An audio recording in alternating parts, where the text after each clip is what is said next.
எப்படி இருக்கீங்க எல்லாரும்? How was your day? Did it go well? Thinking that it really went well? We'll start today's session. Today's session, we are going to recap all the things that we have learned in sentence pattern. இந்த sentence பேட்டர்ன்ல நம்ம தெரிஞ்சுட்ட எல்லா விஷயங்களையுமே குயிக்கா recap பண்ண போறோம். ஏன்னா அடுத்த கிளாஸ்ல ஒரு எம்சிக்யூ செஷன் வைக்க போறேன். So that MCQ session you'll be able to attempt if at all you have lot of information about it. அதை வந்து நம்ம ஏற்கனவே நிறைய தெரிஞ்சுட்டோம் ஒவ்வொரு கிளாஸ்லயும்.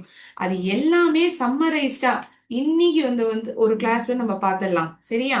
சப்ஜெக்டா இருக்கட்டும், வேர்பா இருக்கட்டும், ஆப்ஜெக்ட், அந்த ஆப்ஜெக்ட்லயே ரெண்டு விதமான ஆப்ஜெக்ட், அப்புறம் காம்ப்ளிமெண்ட், அட்ஜங்க்ஸ், இது எல்லாமே பார்த்துருக்கோம் இல்லையா? So before that I'll just share the thought, then we'll quickly recap.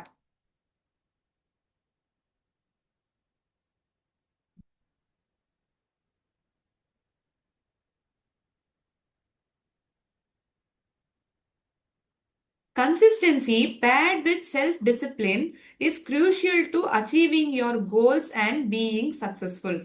நம்ம ஒரு விஷயத்தை நம்ம அடையணும், ஒரு குறிக்கோளை நம்ம அடையணும், அதுவும் அது மட்டும் இல்லாம நம்ம ஒரு சக்சஸ்ஃபுல்லா இருக்கணும் அப்படின்னா அதுக்கு நம்ம தொடர்ந்து ஒரு விஷயத்த வந்து செய்யணும். we need to have consistency. ஒரு நாளைக்கு செஞ்சுட்டு நான் இன்னொரு நாள் பண்ண மாட்டேன்னா கிடையாது. that is not called as a consistency. இப்ப you have made up your mind. இப்ப நீங்க தினைக்கும் 5 மணிக்கு எழுந்துக்க போறேன்னு முடிவு பண்ணிட்டீங்க.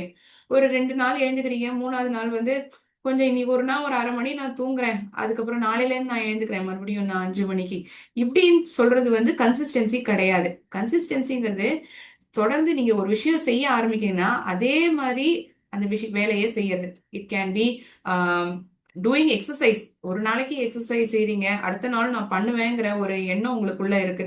So you have made up your mind, but you need to go accordingly. அது தகுந்த மாதிரி நீங்க எழுந்துக்கவும் செய்யணும், ஒர்க் அவுட்டும் பண்ணவும் செய்யணும் இல்லையா? ஒரு நாள் செஞ்சதுக்காக நான் பண்ணிட்டேன், இன்னைக்கு எக்ஸசைஸ் நான் முடிச்சிட்டேன், நான் ஃபிட்டான பர்சன் நீங்க சொல்ல முடியுமா? கண்டிப்பா சொல்ல முடியாது. There should be consistency in the work that you do. Apart from that you need to have self discipline. இன்னொருத்தவங்க வந்து சொல்லியே நான் வந்து ஒரு வேலையை செய்வேன், எப்ப பாரு யாராவது வந்து என்னை தட்டி கொடுத்துட்டே இருக்கணும், அப்பதான் நான் அந்த ஒரு வேலையை செய்வேன், ஒருத்தர் வந்து என்ன கண்காணிச்சுட்டே இருக்கணும் அப்படின்னா அது முடியுமா? Not all times it is possible and it is in good as well. We are growing. நம்ம வளர்ந்துட்டே இருக்கோம் இல்லையா? நம்ம என்ன குழந்தையா எப்ப பாரு அம்மாவும் அப்பாவும் நம்மளை சொல்லிட்டே இருக்கிறதுக்கு? We need to have self discipline. அப்படின்னா என்ன மேம்? செல்ஃப் டிசிப்ளின்னா என்ன? your ability to listen and take action based on your inner voice. நீங்க உள்ளுக்குள்ள ஒரு முடிவு எடுத்துப்பீங்க இல்லையா? உங்களுக்கு நீங்களே எடுத்துட்ட ஒரு முடிவு. regardless of how you feel, other influences or temptations you face is key to self mastery. மத்தவங்க என்ன சொல்றாங்களோ அவங்க சொன்னதுக்காக நான் செய்றேன், இல்ல எனக்கு செய்யறதுக்கு ரொம்ப ஆசையா இருக்கும், இன்னைக்கு ஒரு நாள் செஞ்சுட்டேன், நாளைக்கு பரவாயில்ல வேண்டாம் பாத்துக்கலாம், இந்த மாதிரி ஒரு டெம்டேஷன், பாத்துக்கலாம் வேண்டாம், இந்த மாதிரி இல்லாம நான் வந்து தொடர்ந்து செய்வேன். your inner voice is telling you to do consistently. தொடர்ந்து செய், இது வந்து உனக்கு நல்லதுங்கிறது சொல்றது. so you are listening to your inner voice, not to people's opinion. you are telling, you're talking to yourself. your ability to listen to and take action based on your inner voice. உங்களுக்கு நீங்களே சொல்லிக்கிறது தான் inner voice, not others talks that you are listening to. it is the key to self mastery. நம்மளாவே சுயமா ஒரு வேலையை செய்யும் பொழுது அதுல இருக்கக்கூடிய ஒரு சந்தோஷமும் திருப்தியும் நமக்கு அதிகம் இல்லையா? So this self discipline and consistency, it is definitely an important, it plays an important role in achieving our goals and helps us to be successful at all times. எப்போதுமே சக்சஸ்ஃபுல்லா இருக்கிறதுக்கு இது ரொம்ப உறுதுணையா இருக்கும். Okay, saying this, we'll quickly start. So what was the first thing that we learned? Sentence pattern. Sentence pattern தான் நம்ம பார்த்த டாபிக் கடந்த போன 4-5 வாரங்களா. சென்டென்ஸ்னா என்ன? போர்வைகளான வார்த்தைகள் முழுமையான அர்த்தத்தை கொடுக்கிறது அப்படின்னா அதை நான் சென்டென்ஸ்னு சொல்லுவேன். Group of words, group of words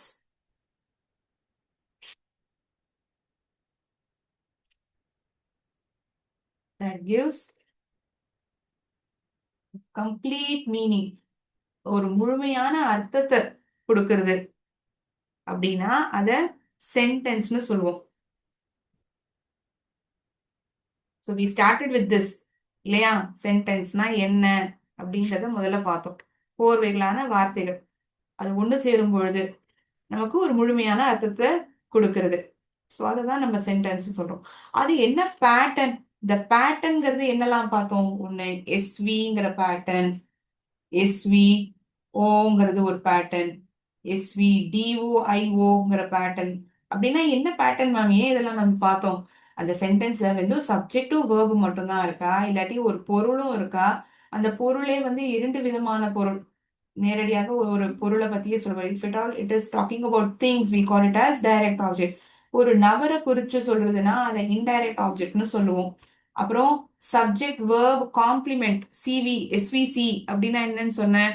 subject verb complement. இந்த காம்ப்ளிமெண்ட் தான் இந்த சப்ஜெக்டை பத்தி கூடுதலான தகவலை விவரிக்கிறது. இது இல்லைன்னா எனக்கு முழுமையான அர்த்தத்தையே கொடுக்காது. ஐ ஆம் ஹாப்பி, இந்த சென்டென்ஸ் பார்த்துருப்போம். ஐ ஆம்னா என்ன? நான் சோகமா இருக்கேனா? நான் வந்து பையன், ஐ ஆம் அ பாய். ஐ ஆம் அ குட் கேர்ள், நான் ஒரு நல்ல பெண். என்ன வேணாலும் சொல்லலாம். ஸோ இந்த ஐ எம் ஹாப்பி, ஹாப்பிங்கிற வேர்டா இருக்கட்டும், பையன், பொண்ணு, இந்த வேர்ட்ஸ் எல்லாமே காம்ப்ளிமெண்ட்னு சொன்னோம். போன கிளாஸ்ல நம்ம என்ன பார்த்தோம்? We learnt about adjuncts. We learnt about the sentence patterns. The pattern was SVA, SVOA, SVCA. இது போல பேட்டர்ன்ஸ்லாம் பார்த்தோம். ஸோ ஒருவகையிலான வார்த்தைகள் ஒன்று சேரும் பொழுது அது ஒரு முழுமையான அர்த்தத்தை கொடுக்கறது. அது என்ன பேட்டர்ன்ல எழுதப்பட்டிருக்குங்கிறத நம்ம அண்டர்ஸ்டாண்ட் பண்ணிட்டோம். கரெக்டா? ஸோ குயிக்கா சப்ஜெக்ட்னா என்னன்னு பார்த்தோம். One moment.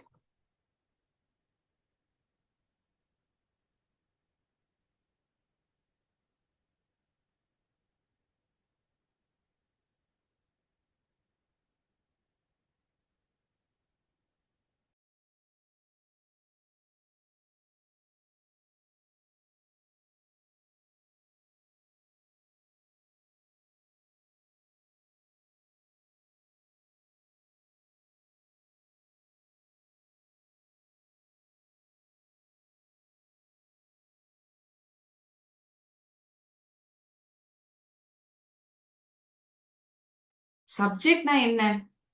யாரோ ஒருத்தரை பத்தி நம்ம பேசுறோம். who is performing the action, who is performing the action is called as a subject. Who is performing the action, யார பத்தி பேசப்படுது, யார் அந்த செயலை செய்யறாங்க, அதை நம்ம சப்ஜெக்ட்னு சொல்றோம். So we are using this question word who in order to identify the subject. இந்த சப்ஜெக்ட்ங்கிறது என்னவா இருக்கலாம்? ஒரு வாக்கியத்துல அது வந்து ஒரு பெயர் சொல்லா இருக்கலாம், இல்ல பிரதிபெயர் சொல்லா இருக்கலாம்.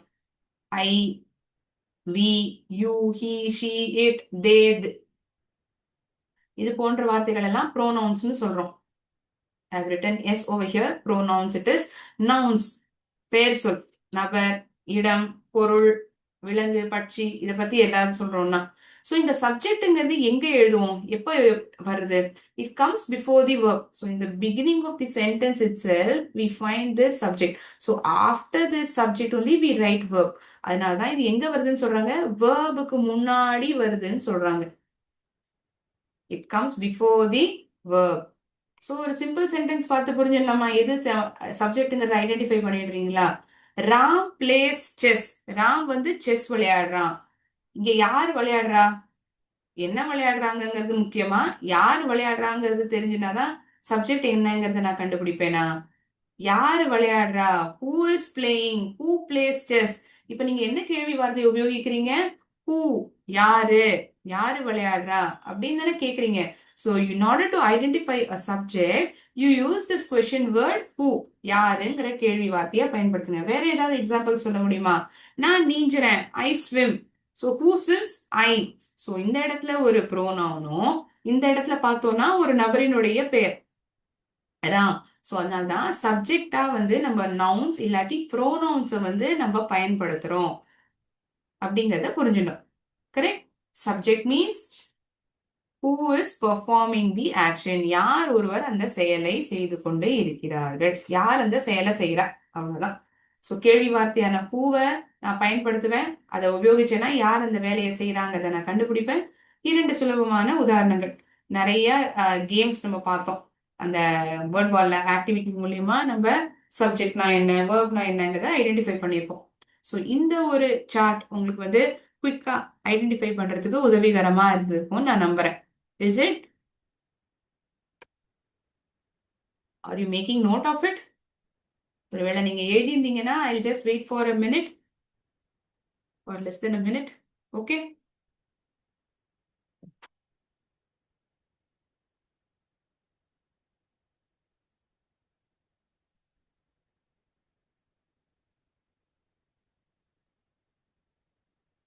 So those who have joined little late for them, I'll quickly tell. For last few sessions, that is 4 to 5 sessions, we have been understanding the different sentence patterns that we have. முதல்ல சென்டென்ஸ்னா என்னன்னு புரிஞ்சிடும். We started with sentence, we started with subject verb pattern.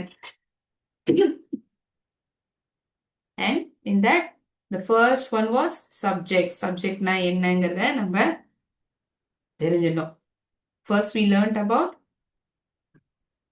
subject. S stands for subject.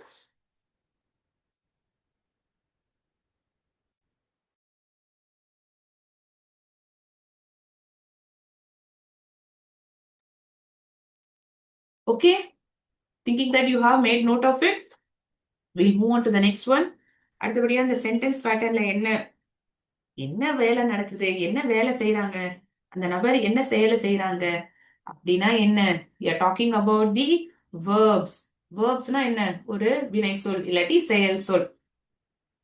இந்த வினை சொல்லானது ஒரு ஆக்ஷனை குறிக்கலாம், இல்லாட்டி அது ஒரு ஆக்ஷன் வேர்பா இருக்கலாம், ஹெல்பிங் வேர்ப்ஸா இருக்கலாம், இல்ல ஸ்டேட்டிவ் வேர்ப்ஸா இருக்கலாம். It can be any of this. It can be even model verbs. Yes, they are. கண்டிப்பா மாடல் வேர்ப்ஸாவும் இருக்கலாம்னு எனக்கு சாட் பாக்ஸ்ல சொல்லியிருக்கீங்க. Correct. It can be even model verbs as you say. So action verbs. இதெல்லாம் action verbs. Play, விளையாடுறது, சமைக்கிறது, சாப்பிடுறது, தூங்குறது, எழுதுறது, நடக்கிறது, இதெல்லாம் நம்ம ஆக்ஷன் வேர்ப்ஸா கேட்டகரைஸ் பண்றோம். அதாவது கொடுக்கப்பட்ட ஒரு சென்டென்ஸ்ல அந்த சப்ஜெக்ட் பார்த்தோம் இல்லையா, அந்த சப்ஜெக்டுக்கு அப்புறம் வரக்கூடிய அந்த செயல் சொல்லானது என்ன விதமான செயல் சொல்லா இருக்கலாம்? நேரடியாக ஒரு ஆக்ஷனை குறிக்கலாம், இல்லாட்டி ஒரு துணை வினை சொல்லா இருக்கலாம். அப்படின்னா என்ன? ஒரு நிலையை தெரிவிக்கலாம். ஐ ஆம் ஹாப்பி, நான் சந்தோஷமாக இருக்கிறேன். ஆம், இங்க ஆம்ங்கிறது ஏதாவது ஒரு ஆக்ஷனை குறிக்கிறதா? கண்டிப்பா இல்ல. ஒரு துணையா இருக்கு. நான் எப்படி இருக்கேங்கிறத அது சொல்றது. It is also called as auxiliary verb. என்னன்னு கூப்பிடுறோம் அத? ஆக்சிலியரி verb. AUXILIARY. This is another name for this word helping. துணை வினை சொல். Am, is, are, was, were, will, has, had. Yes. Then we have model verbs as well. அதாவது என்னால ஒரு வேலையை செய்ய முடியும், பண்ண முடியாது, இல்லாட்டி ஒரு அனுமதியை கேட்கிறேன். Possibility, probability, ability, can, should, must, இது போன்ற வார்த்தைகள்லாம் மாடல் வேர்ப்ஸ்ல வந்துடும். ஸோ இது ஏன் நான் இப்ப இங்க சொல்றேன்னா, இந்த வேர்ப்ஸ்ங்கிறது டைரக்டா எல்லா சென்டென்ஸ்லயுமே வந்து நேரடியாக ஒரு செயலை குறிக்கக்கூடிய வார்த்தையாக தான் இருக்கணுங்கிறது கிடையாது. அது வந்து ஒரு துணை வினை சொல்லா இருக்கலாம், இல்லாட்டி ஒரு நிலையை கூட அது தெரிவிக்கலாம். It can be stative words. அதாவது ஸ்டேட்டிவ் வேர்ப்ஸ், அதாவது என்னுடைய எண்ணங்களா இருக்கலாம், உணர்வுகளா இருக்கலாம், thoughts, feelings or conditions, situation that I am in. All these can be denoted as in a verb. So stative verbs. I am hungry. நான் ரொம்ப பசியில இருக்கேன். அவனுக்கு இசைனா அவ்வளோ உயிர், அவன் இசையை அவ்வளோ நேசிக்கிறான். Loves. So here you are expressing a thought or feeling over here or state in which you are. நான் ரொம்ப பசியில இருக்கேன். இது வந்து உங்களுடைய நிலையை தெரிவிக்கிறது இல்லையா? நீங்க எப்படி இருக்கீங்க? நான் ரொம்ப பசியோட இருக்கேன், நான் ரொம்ப சந்தோஷமா இருக்கேன். It expresses your thoughts, feelings, or condition that you're in, or it tells about the situation. That is called as a stative verb. So sentence pattern நம்ம அடுத்தபடியா பார்த்தது V. V stands for verb. அந்த verbங்கிறது இந்த மூணுல ஏதாவது இருக்கலாம்.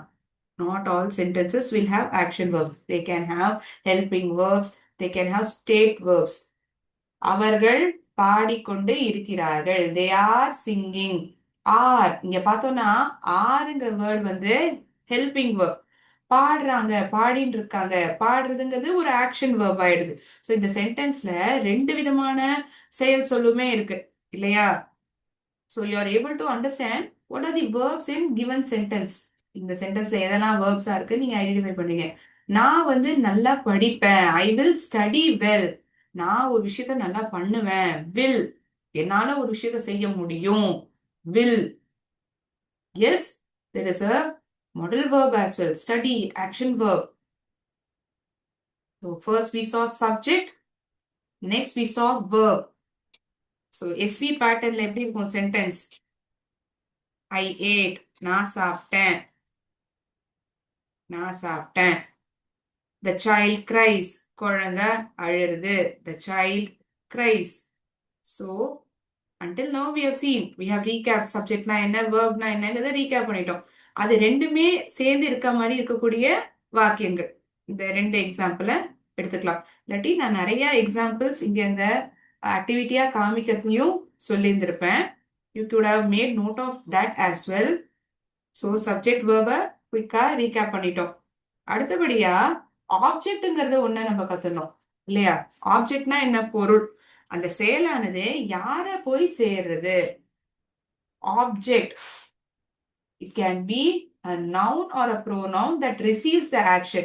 அது ஒரு நபரா இருக்கலாம், பெயர் சொல்லா இருக்கலாம், இல்லாட்டி பிரதி பெயர் சொல்லா இருக்கலாம். யார் அதாவது அந்த செயலை வாங்கிக்கிறாங்க? ஐ ஏட்ன்னு தான் சொல்ல. ஐ ஏட், நான் என்ன சாப்பிட்டேன்? நான் ஒரு வாழைப்பழத்தை சாப்பிட்டேன். I ate banana. I ate a banana. நான் ஒரு வாழைப்பழத்தை சாப்பிட்டேன். சாப்பிட்டேன், என்ன சாப்பிட்டேன்? ஒரு பொருள். அந்த பொருள் என்ன? ஒரு வாழைப்பழம். So the noun or pronoun that receives the action. எது வந்து அந்த செயலை வாங்கிக்கிறது? So object is nothing but a noun or pronoun that receives the action. அந்த ஆப்ஜெக்ட்லயே ரெண்டு விதமானது. ஒன்னு டைரக்ட் ஆப்ஜெக்ட், இன்னொன்னு indirect object.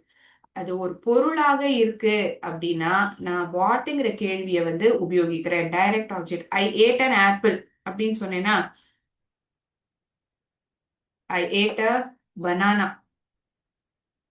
I ate an orange. என்ன வேணாலும் உங்களுக்கு என்ன தோன்றதோ நீங்க எழுதிக்கோங்க. நான் என்ன சாப்பிட்டேன்? ஒரு வாழைப்பழத்தை சாப்பிட்டேன். So what did I eat? So இங்க என்ன கேள்வி கேட்குறீங்க? What did I eat? I ate an apple. அதுக்கான பதில் கண்டிப்பா நீங்க ஒரு பாஸ்ட் டென்ஸ்ல தான் சொல்வீங்க. நான் சாப்பிட்டேன், நான் ஒரு வாழைப்பழத்தை சாப்பிட்டேன். ஸோ இங்க என்ன தெரிஞ்சுக்கிறோம்? கேள்வியானது வாட்டுங்கிறத நான் உபயோகிக்கிறேன். whom is for persons. whom யாருக்கு அப்படிங்கிறது நபர்களுக்கு பயன்படுத்துறேன். அப்படின்னா என்ன ma'am? she gave me a book. she gave me a book. அவ, ஷீங்கிறது யார் இந்த செயலை செய்யறாங்க? அவ. ஒரு ப்ரோனவுனா இருக்கு, சப்ஜெக்ட். கொடுத்தா, கேவ், இது வேர்ப் ஆயிடுது. இப்படி எழுதட்டுமா? she gave me a book. அவ கொடுத்தா. she gave me a book. 4 விஷயங்களை நான் சர்க்கிள் பண்ணியிருக்கேன் இங்க. ஏன் இப்படி சர்க்கிள் பண்ணியிருக்கேன்? முதல்ல சப்ஜெக்ட் நான் என்னங்கிறத கண்டுபிடிக்கிறேன். யார் கொடுத்தா? அவ கொடுத்தா. அவ என்ன பண்ணா? what did she do? she gave. this is verb. யார்கிட்ட கொடுத்தா? whom. to whom did she give? she gave me. she gave me. அதனால இது இன்டைரக்ட் ஆப்ஜெக்ட். யார்கிட்ட கொடுக்கப்பட்டது?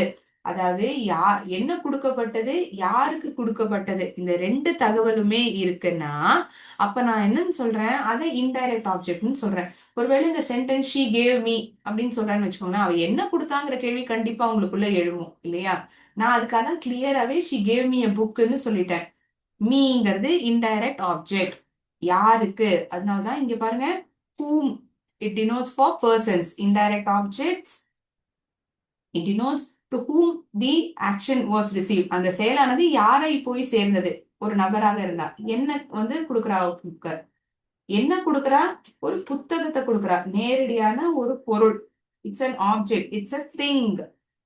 So what is for? இந்த கொஸ்டினை வந்து ஒரு பொருளுக்கு பயன்படுத்துறோம். யாருக்கு அப்படின்னு சொல்லும்போது whom. Whom did she give? She gave me. So here I'm using the question word whom. Here I'm using the question word as what. So we have recapped subject, verb, object as well. அடுத்தபடியா நம்ம காம்ப்ளிமெண்ட்டை பார்த்தோம். அந்த காம்ப்ளிமெண்ட்லயே வந்து subject complement, object complement. அந்த காம்ப்ளிமெண்ட்டுங்கிறது என்ன? அந்த வாக்கியத்திலே வந்து முக்கியமான ஒரு விஷயம். It gives clear information about the sentence. Correct? Complement. It complements the subject.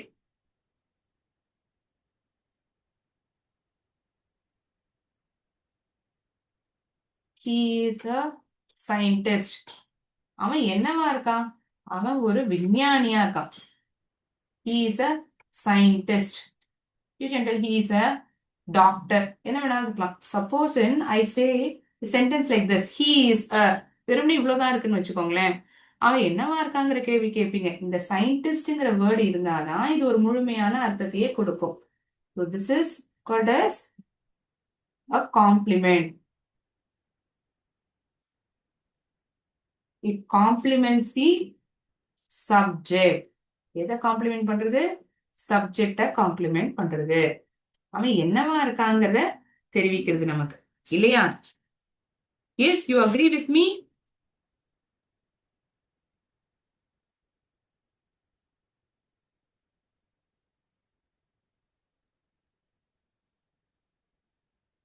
அடுத்தபடியா ஆப்ஜெக்ட் காம்ப்ளிமெண்ட்னு ஒண்ணு பார்த்தோம். இது subject complement, wherein it is giving necessary information about the subject. சப்ஜெக்ட்னா யாரு? இங்க ஒரு ப்ரோனோம். இவரை பத்தின தகவல் இந்த வார்த்தையானது கொடுக்கிறது இல்லையா? It is complementing the subject. We had object complement as well.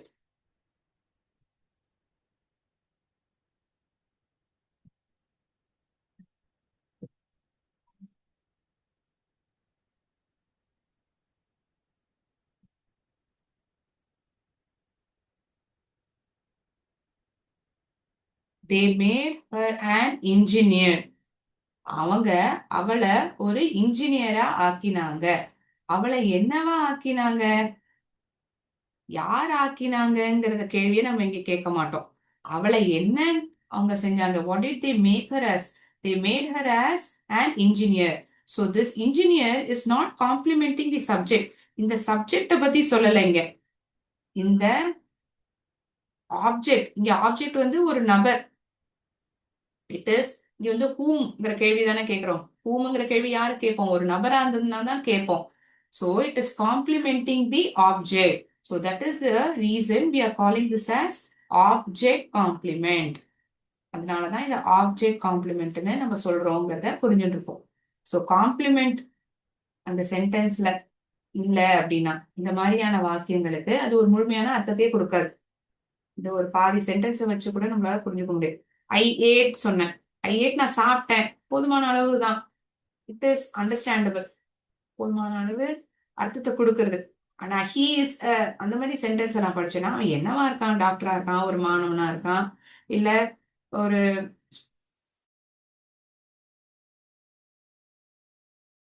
only with this word sentence becomes completely meaningful. So one last thing that we learned in last session, it was about adjunct. So இவ்வளோ வேகமா சொல்றேனே நினைச்சு கூடாது. In today's session we are quickly recapping all the things that we learned in past 4 to 5 sessions. Yes, ஏன்னா நம்ம அடுத்த வாரத்துல இதை பத்தின MCQ செஷன் வேற இருக்க போறதுன்னு. adjunct adjunct தான் கடைசியான விஷயம் நம்ம கத்துனது. It's nothing but an adverb or phrase that adds meaning to the verb in a sentence. அந்த வாக்கியத்துல இருக்கக்கூடிய செயல் சொல்லுக்கு ஒரு கூடுதலான தகவல் அர்த்தத்தை அது கொடுக்கிறது. அததான் நான் adjunctனு சொல்லுவேன். It gives more information about the action in a sentence. It is called as adjunct. அததான் நான் adjunctனு சொல்லுவேன். இத வந்து கண்டுபிடிக்கணும்னா என்ன கேள்வி வார்த்தைகள் பயன்படுத்துவேன்? எங்க, எப்போ, ஏன், எப்படி, எவ்வளவு தடவை,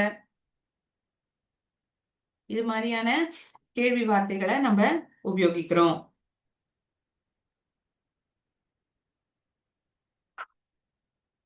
ஒருவேளை இந்த அடிஷனல் இன்ஃபர்மேஷன் இல்லைன்னாலும் இது கிளியரான மீனிங் தான் கொடுக்கும். ஸோ ஒரே சிம்பிள் எக்ஸாம்பிள் அதை வச்சு நான் அர்ஜென்ட்ல வந்து நிறைவு செய்யறேன். We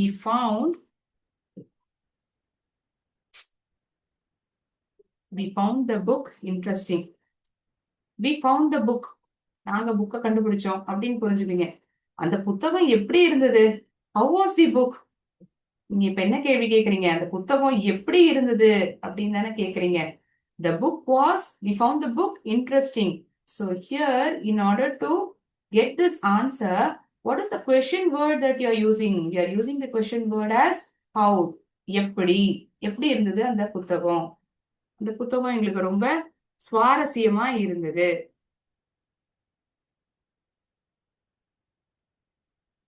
The teacher appointed him as class leader. The teacher appointed him. அவனை நியமிச்சாங்க. என்னன்னு நியமிச்சாங்க? ஒரு கிளாஸ் லீடரா அவங்க நியமிக்கிறாங்க. So adjunct, it answers the questions. It's nothing but an adverb or a phrase that adds meaning to the verb in a sentence. Also answers questions such as when, where, how often, எத்தனை தடவை, இது போன்ற கேள்விகளுக்கு அது பதில் அளிக்கிறது. Understood? So இன்னைக்கு recap பண்ணது வந்து உங்களுக்கு ரொம்ப ஹெல்ப்ஃபுல்லா இருந்திருக்கும்னு நான் நம்புறேன். I hope it was helpful for all of you. So we saw about subject, verb. Subject na என்னன்னு நம்ம தெரிஞ்சினோம். Verb na என்னன்னு பார்த்தோம். Object. Quickly recap. Complement and adjunct as well. இது எல்லாமே இந்த செஷன்ல நம்ம ரிவைஸ் பண்ணிட்டோம்.